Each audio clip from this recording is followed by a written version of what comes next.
മലയാള സിനിമയിൽ നിന്നും അപ്രത്യക്ഷമായ horror comedy genre അങ്ങനെ വീണ്ടും തിരിച്ചെത്തിയിരിക്കുകയാണ് ഹലോ മമ്മിയിലൂടെ. വൈശാഖ് എലൻ സംവിധാനം ചെയ്ത് ഐശ്വര്യ ലക്ഷ്മി, ഷറഫുദ്ദീൻ, ജഗദീഷ് എന്നിവർ കേന്ദ്ര കഥാപാത്രങ്ങളായി വന്ന ഈ സിനിമയെ കുറിച്ചാണ് ഇന്ന്. Hello mummy.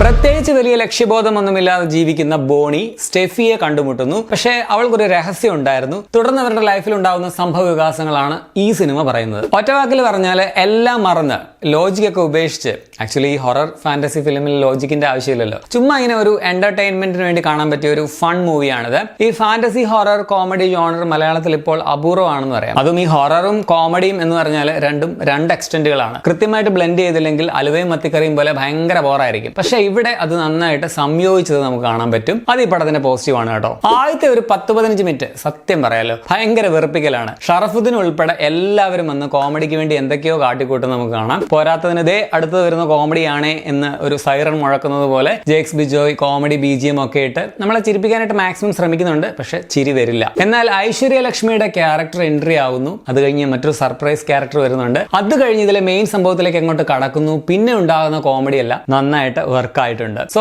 ആദ്യം കലങ്ങാതെ പോയ പാട പോലെ പൊങ്ങിക്കിടന്ന കോമഡിയൊക്കെ എടുത്ത് വെളി കളഞ്ഞിട്ട് പിന്നെ ഹൊറർ എലമെന്റുമായിട്ട് ബ്ലെൻഡ് ചെയ്ത് ആ ഒരു സിറ്റുവേഷൻ മൂലം ഉണ്ടാകുന്ന കോമഡി വരുമ്പോൾ പടത്തിന് ടേസ്റ്റ് ഉണ്ടാകുന്നു, കോമഡി കലങ്ങുന്നു. ഈ പ്രേത പടങ്ങളിലെ സ്ഥിരം സംഭവങ്ങളായിട്ടുള്ള ദുർമന്ത്രവാദവും സൈറ്റനിസവും ബാധ ഒഴിപ്പിക്കൽ ഇതൊക്കെ ഇതിലും ഉണ്ട്. പക്ഷേ അവിശ്വസനീയമായിട്ടുള്ള ഇത്തരം പ്രേതകഥയെ നമുക്ക് കൺവിൻസിംഗ് ആവുന്ന വിധത്തിൽ അവതരിപ്പിച്ചു എന്നുള്ളത് പടത്തിന്റെ പോസിറ്റീവ് ആണ്. അതുപോലെ തന്നെ ഈ അമ്മ മകൾ ബന്ധം ഇതിൽ വരുമ്പോൾ മമ്മി പാസം എന്ന് പറയാം, അത് ബോറാക്കാതെ ക്രിഞ്ചാക്കാതെ ഭംഗിക്ക് തന്നെ വരച്ച് കാട്ടിയിട്ടുമുണ്ട്. പെർഫോമൻസിൽ ഷറഫുദ്ദീൻ, പ്രത്യേകിച്ച് മമ്മിയും ഷറഫുദ്ദീനും തമ്മിൽ ചേർന്ന് കഴിഞ്ഞിട്ടുള്ള ഭാഗത്തെ കോമഡിയൊക്കെ നല്ല രസമായിട്ട് തന്നെ പുള്ളി അവതരിപ്പിച്ചിട്ടുണ്ട്. ഓവറായി കോപ്രായമായി മാറുന്ന അവസ്ഥയിൽ എത്തിയില്ല എന്നുള്ളതാണ് ഇതിന്റെ ഏറ്റവും വലിയ പോസിറ്റീവ്. സ്റ്റെഫി ആയിട്ട് ഐശ്വര്യ ലക്ഷ്മി നന്നായിട്ടുണ്ടായിരുന്നു. ഐശ്വര്യയുടെ സാന്നിധ്യം പടത്തിന്റെ ഒരു പോസിറ്റീവ് തന്നെയാണ്. അച്ഛന്മാരായിട്ട് വന്ന അതിൽ ആദ്യം പറയേണ്ടത് ജഗദീഷിന്റെ ക്യാരക്ടറാണ്. കിടുവായിരുന്നു. കുറച്ച് ഡിഫറെന്റ് ആയിട്ടുള്ള ഒരു റോളാണ്. നൈസ് ആയിട്ട് തന്നെ ജഗദീഷ് ചെയ്ത് വെച്ചിട്ടുണ്ട്. ജോണി ആന്റണിയും ജഗദീഷും തമ്മിലുള്ള ഒരു ഫൈറ്റ് പോലെ സംഭവമൊക്കെ ഭയങ്കര നൈസായിട്ട് വന്നിട്ടുണ്ടായിരുന്നു. പിന്നെ ബിന്ദു പണിക്കര് ഒരു ഡിഫറെന്റ് ഗെറ്റപ്പിൽ ഒരു വെറൈറ്റി റോളിൽ വന്ന് കുറച്ച് കോമഡി ഒക്കെ ഉണ്ട്. അത് കൊള്ളായിരുന്നു. പ്രത്യേകിച്ച് ക്ലൈമാക്സിൽ അളിയനായിട്ട് വന്ന അദ്രി ജോ, അതുപോലെ ചങ്കായിട്ട് വന്ന ജോമോൻ ജ്യോതിർ, പിന്നെ അമ്മയായിട്ട് വന്ന ഗംഗാമീര,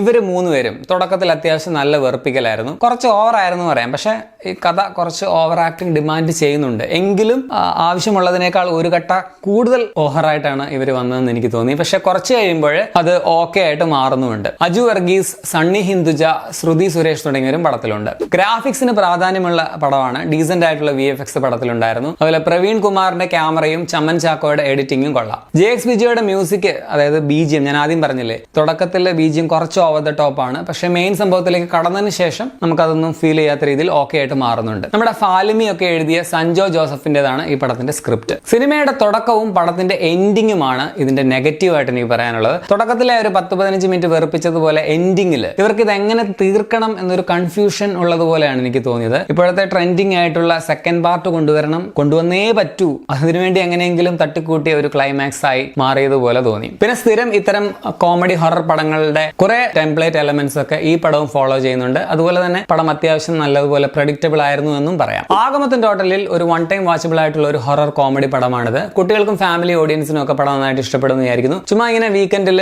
സ്ട്രെസ് റിലീഫിന് വേണ്ടി പോയി കാണാൻ പറ്റിയ ഒരു പടമാണ്. അല്ലാതെ ഒരു വമ്പൻ സംഭവമൊന്നുമല്ല. ബട്ട് എൻജോയ് ചെയ്യാൻ പറ്റിയ ഒരു ഡീസന്റ് എന്റർടൈനർ. ഇത് തീർച്ചയായിട്ടും ഹിന്ദിയിലേക്ക് റീമേക്ക് റൈറ്റ്സ് ഈസി ആയിട്ട് വിറ്റുപോകാനുള്ള സാധ്യതയുണ്ട്. ഇപ്പൊ ഭൂൽ ഭുലയ്യ ടീം അല്ലെങ്കിൽ സ്ത്രീ യൂണിവേഴ്സിലൊക്കെ ബ്ലെൻഡ് ചെയ്യിക്കാൻ പറ്റിയ ഒരു കഥയാണ് ഇതിൻ്റെത്. പക്ഷെ മറ്റേ ചെക്കനുണ്ടല്ലോ കാർത്തികാര്യൻ, അവൻ വേണ്ട. വല്ല രാജ്കുമാർ റാവു അല്ലെങ്കിൽ നായികയായിട്ട് മറ്റേ കപൂറില്ലേ, ശക്തി കപൂറിന്റെ മോൾ എന്തുവാ പേര്, ശ്രദ്ധ കപൂർ.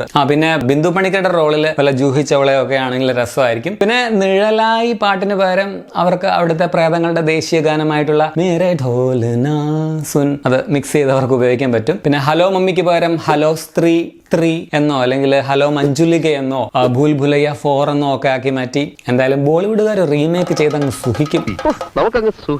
അപ്പോൾ എനിക്ക് പേഴ്സണലി വർക്കായ ഒരു പടമാണ്. ഞാൻ പറഞ്ഞില്ലേ ലോജിക്ക് ഒക്കെ മാറ്റി വെച്ചിട്ട് ചുമ്മാ ഫണ്ടിന് വേണ്ടി കാണാൻ പറ്റിയൊരു പടമാണ്. ബട്ട് എൻ്റെ അഭിപ്രായം ആയിരിക്കില്ല നിങ്ങൾക്ക്. നിങ്ങൾ ഈ പടം തിയേറ്ററിൽ കണ്ടിട്ടുള്ളവരാണെങ്കിൽ നിങ്ങളുടെ അഭിപ്രായം കൂടി കമന്റിൽ രേഖപ്പെടുത്തുമല്ലോ.